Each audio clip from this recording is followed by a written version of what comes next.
ভারতের মেঘালয় রাজ্য ঘেঁষা শেরপুরের নালিতাবাড়ির নির্জন পাহাড়ি এলাকা বারোমারি। এখানে ১৯৪৬ সালে সিস্টার ইম্মানুয়েল গড়ে তোলেন Our Lady of Lourdes Dispensary, যেখানে সাপে কাটা রোগীকে পাথরের মাধ্যমে চিকিৎসা দেওয়া হয়। ৭৯ বছর ধরে এখানে এই পদ্ধতিতে চিকিৎসা সেবা দেওয়া হচ্ছে।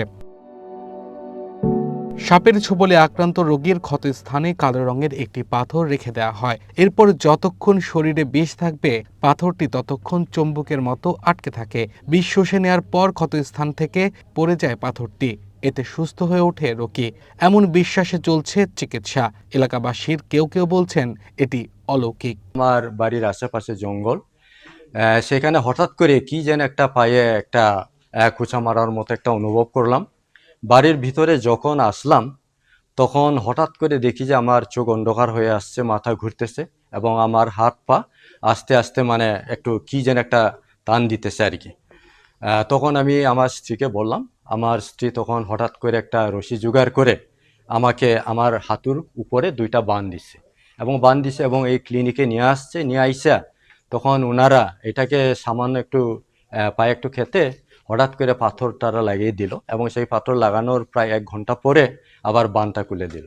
বানটা খোলার পরে 5 দিন এই মানে পাথর লাগানো ছিল এবং হঠাৎ 5 দিন পরে পাথর যখন পড়ে গেল আমি তখন নিজেকে সুস্থ মানে বোধ করলাম আর কি। এটা সত্য, এখানে যত ধরনের সাপে কাটা রোগী আসে সবাই সুস্থ হচ্ছে, কারো 5 দিন কারো 7 দিন। এটা বিষের উপর আসলে ডিপেন্ড করতেছে যে কোন সাপের বিষ কতটুকু বিষাক্ত।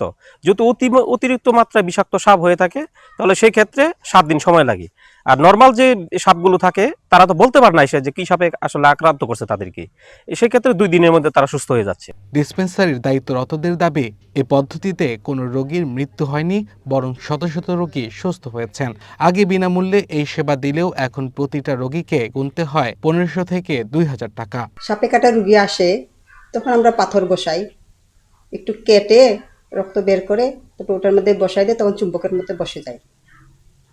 তারপরে যতক্ষণ না পাথরটা পড়ে ততক্ষণ রাখি।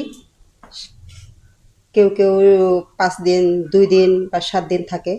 তারপরে রুগী ভালো হয়ে গেলে তারা চলে যায়। প্রতি মাসে 7-8 জন বা 15 জন পর্যন্ত এরকম আসে। বাৎসরিক একটা গড় হিসেবে আসে প্রায় 150 রোগীর মতো। কোথায় থেকে পাথরটি আনা হয়েছে তা নিশ্চিত না হলেও ডিসপেন্সারির ইনচার্জ জানান, বেলজিয়াম কিংবা ফ্রান্স থেকে আনা হয়েছে পাথরটি। একটি পাথরকে কয়েকটি টুকরো করে বিশেষ কায়দায় সংরক্ষণ করা হচ্ছে। বেলজিয়াম থেকে, তারপর ফ্রান্স থেকে, এবং তারা কোন দেশ থেকে আনছে এটা তো আমরা সঠিক জানি না। তারা আনছে, ওইটা আমরা অনেক যত্ন করে রাখি। কারণ রোগীদের কাছে গেলে এইটা যে তারা হারায় ফেলায়, তারপর ভাঙিয়ে ফেলায়, এই জন্য আমরা তাদেরকে এখানে রাখি যেন শেপে থাকে, যাতে না ভাঙে। কিন্তু এই যে মাঝে মাঝে তারা চলে যায়, পাথর নিয়ে চলে যায়, তারপরে যে ভাঙে, তারপরে যে নষ্ট হয়। তবে সিভিল সার্জন বলছেন এই চিকিৎসা পদ্ধতি বিজ্ঞানসম্মত নয়, তাই কাউকে সাপে কাটলে দ্রুত হাসপাতালে নিয়ে দিতে হবে অ্যান্টিভেনাম। পাথর যে বিষয়টা, এটা তো আসলে কোনো সাইন্টিফিক কোনো ব্যাখ্যা নাই যে কোনো একটা পাথর রেখে দিলাম আর ওখান থেকে বিষটা টেনে নিয়ে চলে গেল, সেটা হয় না। কিন্তু যেটা শোনা যাচ্ছে অনেক বছর ধরে এই ধরনের একটা প্রোগ্রাম চলতেছে, তার কাছে যারা আসছে সবাই সুস্থ হচ্ছে। সেটা একটা হতে পারে যে হয়তো নন পয়জনাস স্নেকতে তাকে কামড় দিয়েছে, সেই জন্য হয়তো ওনারা এমনি ভালো যাচ্ছেন, কারণ সেক্ষেত্রে কোনো চিকিৎসার প্রয়োজন হয় না নন পয়জনাস যদি হয়ে থাকে। তারপরেও যদি এমন হয়ে থাকে যে না শতভাগই সবাই ভালো যাচ্ছে, সেক্ষেত্রে আমরা ওইটা সরজমিনে দেখে যদি প্রয়োজন মনে করি তাহলে আমি কথা বলবো যে এটা একটা সাইন্টিফিক ব্যাখ্যা আছে কিনা যাচাই করা যায় কিনা। আদারওয়াইজ এখন পর্যন্ত আমরা যেটা জানি যে এটা কোনো সাইন্টিফিক ব্যাখ্যা নাই। ডিসপেন্সারির তথ্য মতে এই পাথরের মাধ্যমে গত 7 বছরে সাপে কাটা 1085 জনকে চিকিৎসা দিয়ে সুস্থ করা হয়েছে।